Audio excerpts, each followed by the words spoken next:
చూసుకుందాం. First bit, స్థితిస్థాపక ధర్మం అధికంగా ఉండే పదార్థం.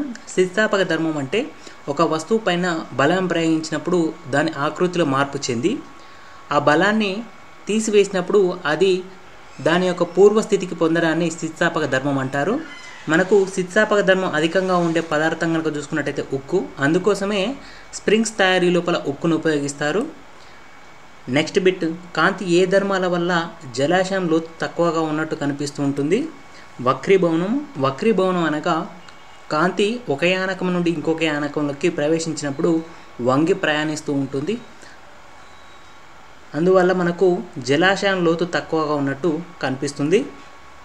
నెక్స్ట్, కాంతి దాని ధర్మాలను అధ్యయనం చేయు శాస్త్రాన్ని మనం ఏమంటామంటే ఆప్టిక్స్ అంటాం. అందుకే మనకు షాప్స్ మీద స్పెడ్స్కి సంబంధించిన షాప్స్ మీద ఆప్టిక్స్ అని రాసి ఉంటుంది. నెక్స్ట్, కేంద్రక విద్యుత్తును ఉత్పత్తి చేయడంలో ఇమిడి ఉన్న సూత్రం నియంత్రిత శృంఖల చర్య. న్యూక్లియర్ పవర్ ప్లాంట్ లోపల మనకు ఉండేది ఏంటంటే నియంత్రిత శృంఖల చర్య. మామూలుగా కేంద్రక విద్యుత్తు లోపల శృంఖల చర్య ఉంటుంది, బట్ న్యూక్లియర్ పవర్ ప్లాంట్ లోపల నియంత్రిత శృంఖల చర్య ఉంటుంది.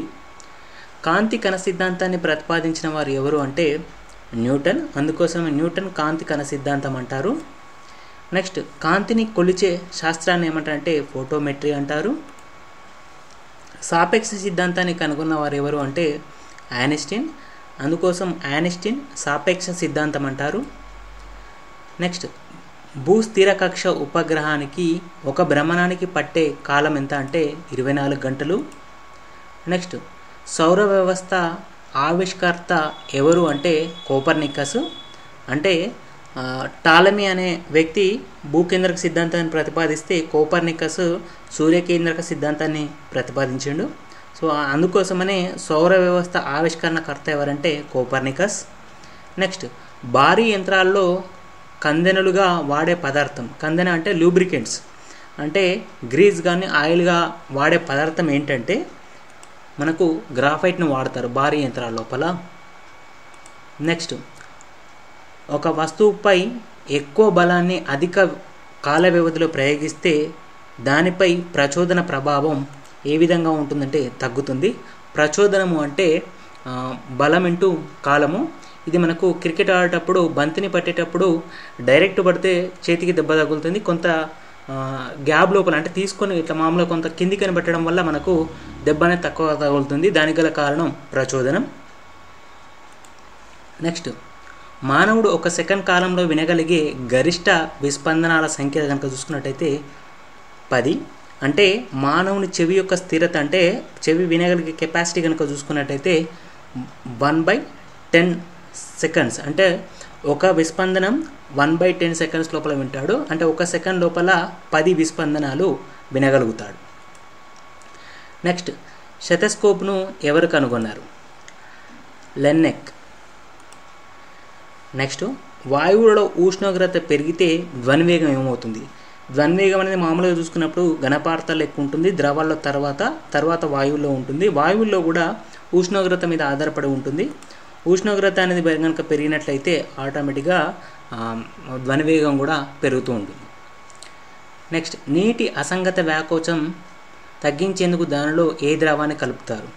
నీటి అసంగత వ్యాకోచం అంటే నీరు -4 డిగ్రీ సెంటీగ్రేడ్ దగ్గర ఏంటంటే గరిష్ట ఘనపరిమాణం కలిగి ఉంటుంది. దాన్ని నీటి అసంగత వ్యాకోచం అంటారు.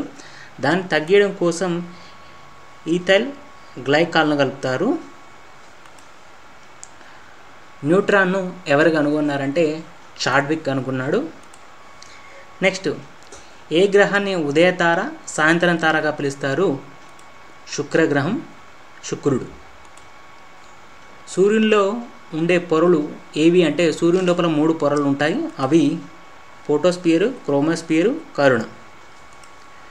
నెక్స్ట్, భూమికి ఇతర వస్తువులను ఆకర్షించే గురుత్వాకర్షణ బలం ఉందని వివరించిన తొలి భారతీయ శాస్త్రవేత్త ఎవరు అంటే బ్రహ్మగుప్తుడు.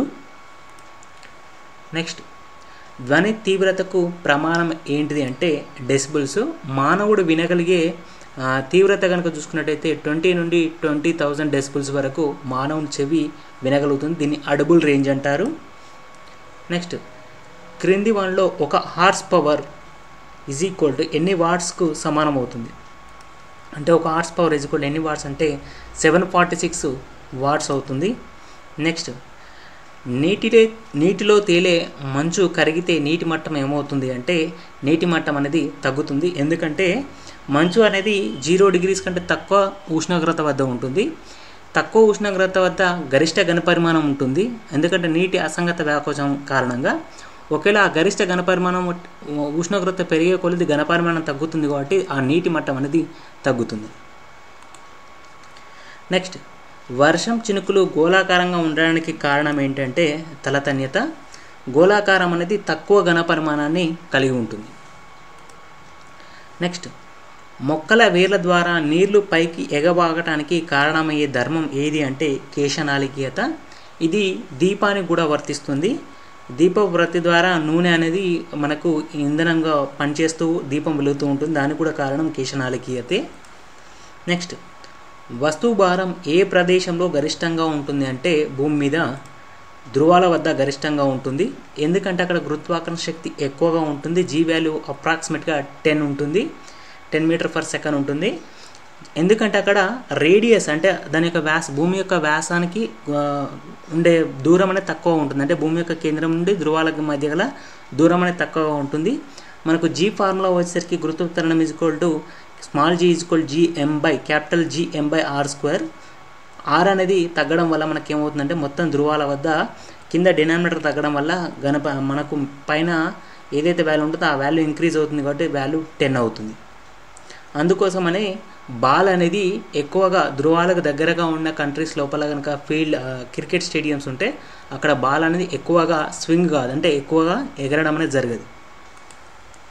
నెక్స్ట్, ఏ ధాతువును రాతినార అని కూడా పిలుస్తారు? ఆస్బెస్టాసు. దీన్ని మనం జనరల్గా సిమెంట్ రేకుల తయారీలో ఎక్కువగా ఉపయోగిస్తాం.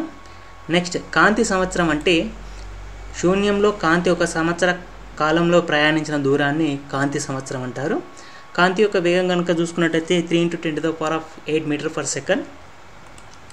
నెక్స్ట్, వస్తువు భారాన్ని ఏ ప్రదేశంలో కనిష్టంగా ఉంటుందంటే గరిష్టంగా వచ్చేసరికి ధ్రువాల వద్ద ఉంటుంది భూమి మీద. నెక్స్ట్, కనిష్టంగా కనుక చూసుకున్నట్టయితే భూమధ్య రేఖ వద్ద ఉంటుంది. అందుకోసమని భారతదేశంలో క్రికెట్ స్టేడియంస్ దగ్గర బాల్ అనేది తొందరగా స్వింగ్ అవుతుంది. ఎందుకంటే దీని మీద గురుత్వాకర్షణ శక్తి అనేది తక్కువగా ఉంటుంది కాబట్టి. అంటే కనిష్టంగా భూమధ్య రేఖ వద్ద ఉంటుంది. శక్తి నిత్యత్వ నియమం అంటే శక్తిని సృష్టించలేం, నశింపజేయలేం అనేది శక్తి నిత్యత్వ నియమం. దీన్ని కన్జర్వేషన్ లా అంటాం మనం జనరల్గా, ఎనర్జీ కన్జర్వేషన్ లా. నెక్స్ట్, కెప్లర్ నియమాలను దేనికి సంబంధించినవి? కెప్లర్ గ్రహగమన నియమాలు అనేటివి 3 ఉంటాయి. అవి గ్రహగమన నియమాలకు సంబంధించి ఉంటాయి కాబట్టి ఇవి కెప్లర్ నియమాలు గ్రహ చలనానికి సంబంధించినవి.